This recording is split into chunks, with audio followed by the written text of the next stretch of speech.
What's going on? I mean, does she really ultimately think that another attempt at brinksmanship with the House of Commons is actually going to work when everybody knows that she's effectively the emperor with no clothes?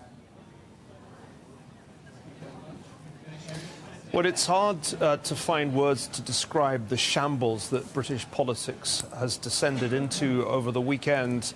The Prime Minister, Theresa May, was begging the various big beasts in the Conservative Party, including Boris Johnson, to get her withdrawal agreement over the line, in return for which she would resign. It doesn't seem to have worked, because Boris Johnson has more or less got out of the car after going to Chequers and written a ferocious denunciation of the Prime Minister for the Daily Telegraph. Meanwhile, rumours were whirling around Westminster that there was going to be a coup against Theresa May. She was going to be replaced by some other member of the cabinet, perhaps David Lidington, perhaps Michael Gove. That seems to have fizzled out most pathetically, and we're now left in this extraordinary predicament that the European Union is essentially dictating terms to the British government about the timing of any extension.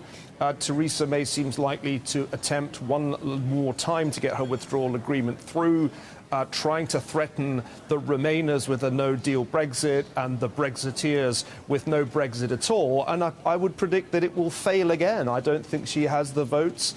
So this is the utter debacle of Brexit. Some of us who oppose Brexit said at the time that it would be a much more difficult divorce than the Brexiteers claimed, and sure enough, it's turned into an astonishingly difficult divorce. I said at another Milken conference back in late 2016, OK, I get it, we understand the message from the British people, now go and deliver Brexit. Well, I'm afraid the sad truth is that Theresa May's government, and that includes, at least for some of the time, Boris Johnson, has abjectly failed to deliver Brexit in the most humiliating way, leading Britain into a state of weakness we have not seen since the mid-1970s. It is a truly dispiriting thing to watch, even if I'm watching it from the other side of the world.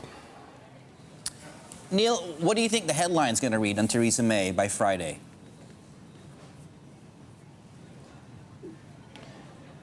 Well, you know, I keep hoping she'll go.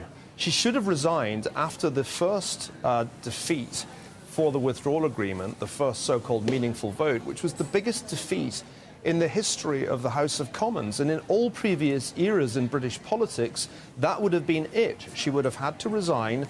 There would probably have been, in the 20th century, another election. Back in the 19th century, she would have seen someone else try to form a government. But we're in this completely anomalous situation as a result of the Fixed-Term Parliaments Act introduced back in 2011, that the Prime Minister can be completely crushed in the House of Commons and yet survive. And she really is the dead woman walking, to echo a phrase used by the former Chancellor George Osborne. She's got to go, and in my view, she should have gone weeks ago. Neil, are we therefore inexorably walking slowly towards a second referendum, at least here, or do you think the dangers for a no-deal Brexit are still looming large? Well, I don't see a majority for a second referendum in the House of Commons, and I don't see a majority for no deal. So the question is, if they're not going to vote for Theresa May's withdrawal agreement, what's left to do? And the answer must be a softer Brexit. And I guess it will look something like the Norwegian arrangement. Britain will be in the European Economic Area, but it won't be a member of the European Union. That's a soft Brexit.